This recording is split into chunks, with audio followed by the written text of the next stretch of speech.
Hey YouTube, Grunt Reviews, back in the studio. There's another box in my hand, so that means another unboxing and tabletop review. Kind of continuing my theme lately of 10 millimeters. Today we are going to look at the Kimber Rapide Ice, and this of course will be in 10 mil. Guys, as always, like, subscribe, share us with your friends, drop a comment with your thoughts, give that notification bell a little tickle. And if you like what we're doing for you here at the channel, I've got my Buy Me a Coffee link in the description. And I do want to say a special thank you to all you folks who have clicked that link and helped us chip in. That's kind of what keeps us running here at the channel and helps us keep putting content out for you. And let's get into it.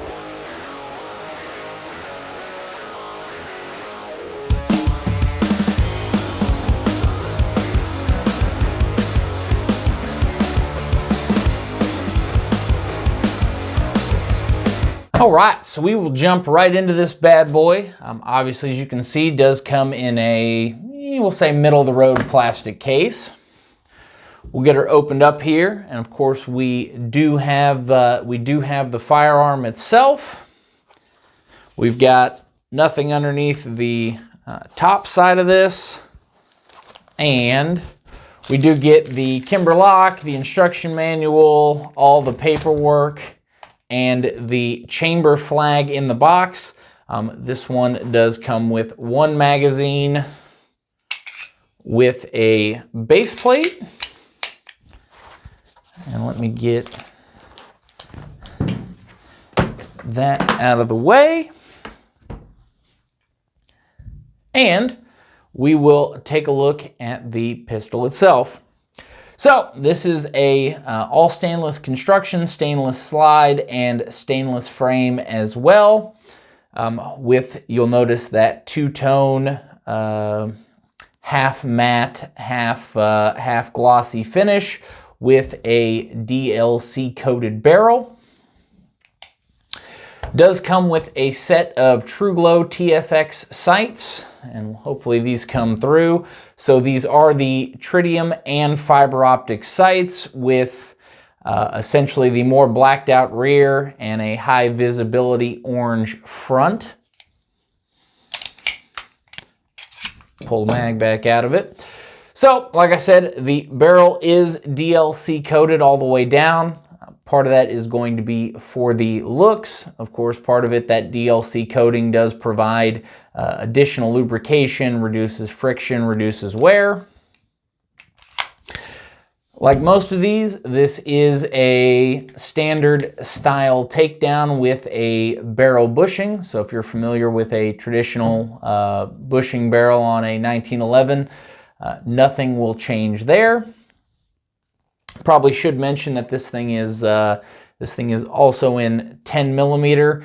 They do have 45 as an offering as well. But some of the upgrades they've done outside of some of the cool finishing, they do have lightning cuts on the top and both sides of the slides. You do get some small serrations up front for press checks. And then of course you do get some nice deep cuts in the rear. The other nice thing as well, if you have to use this one-handed in a defensive situation, these TFX sights have a very nice front shelf on them for grabbing onto a belt or a barricade or whatever else you may need. Of course, does come with the extended style ambidextrous safety. The grips, these are the G10 grips, and then the front has some stippling to it as well too. And it does have the extended grip safety, and it's actually a very small amount of travel on this, which I really do like. It doesn't sink all the way into the grip like some of them. You do get a little bit of a mag well, and then the back strap has very similar pattern to the lightning cuts on the slide, as does the grip. So I kind of like the layout there. The theme of the gun is carried throughout the slide, the grip, the back strap, all of that. If you're into pretty firearms, that is a nice design choice. Of course, we do get a curved standard style trigger with some nice little design work etched into the side of it. And then a standard safety with some nice stippling on it as well too. Overall, taking a look at this thing, should also mention this is a 8-round magazine in 10mm. The overall look, the fit, the finish, the feel is something that you would expect from Kimber. I don't see any defects or flaws or anything like that in the finish. Something to be mentioned in 10mm, does have a pretty stiff recoil spring in it. However, it's very smooth.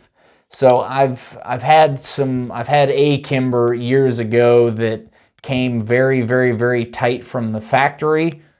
Not necessarily a bad thing, but it did not feel, it felt rough and gritty, I guess I should say, until it broke in. This thing feels just incredibly smooth, but you can definitely tell it does have a good weight to the recoil spring in it, which for those of you shooting 10mm, especially some of the spicier loads, you do want a good stiff recoil spring in there. But it is something I wanted to point out. So, weight on this bad boy. And yes, it is a 1911. None of these were designed to be featherweight. With no magazine inserted, comes in at 2 pounds, 6.04 ounces. Hopefully that comes through on the camera. And we will get into the trigger. So, from a 1911, you would expect a 1911 style trigger and feel, and that is exactly what Kimber delivers. So, we will depress our grip safety here. Just that little bit of take up there, as you can see.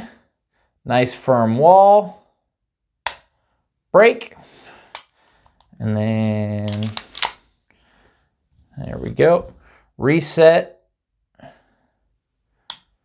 Very short, just past the wall. We're back on it, and a break again.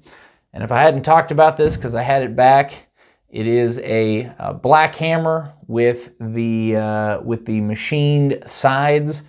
Once again, nice, cool little. See it on the other side as well too. Nice, cool little two-tone finish thing carried throughout the entire firearm. Trigger weight, of course, we will measure next. This is always fun with a grip safety. So, I've got my handy-dandy Lyman digital trigger gauge. And we're going to see what this breaks at. Kimber rates this thing between 4 and 5 pounds, if I remember correctly. And first pull, 4 pounds, 3.8 ounces.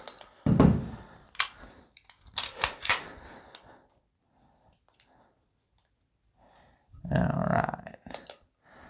Second pull, 4 pounds, 6.1 ounces.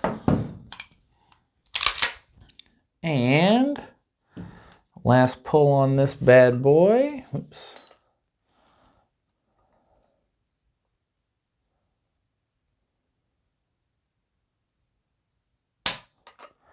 Four pounds, 6.1 ounces. So very consistent trigger weight on this, which is indicative of Kimber's manufacturing processes and repeatable tolerances over and over again. I will say I did not used to be a Kimber fan for many years. I just not a big fan, didn't like the feel. A lot of them that I had shot from friends just felt too tight. The break-in process seemed to take forever on them. But this one really does feel solid out of the box. Fit and finish, look, movement of the slide, movement of the trigger, everything feels exactly as it should. So of course, as always, we are going to take this thing out to the range. We're going to break it in. We're going to shoot it. we're going to see how it performs. But wanted to, of course, do our unboxing video. Guys, as always, I do appreciate your time watching this. Stay safe, train hard.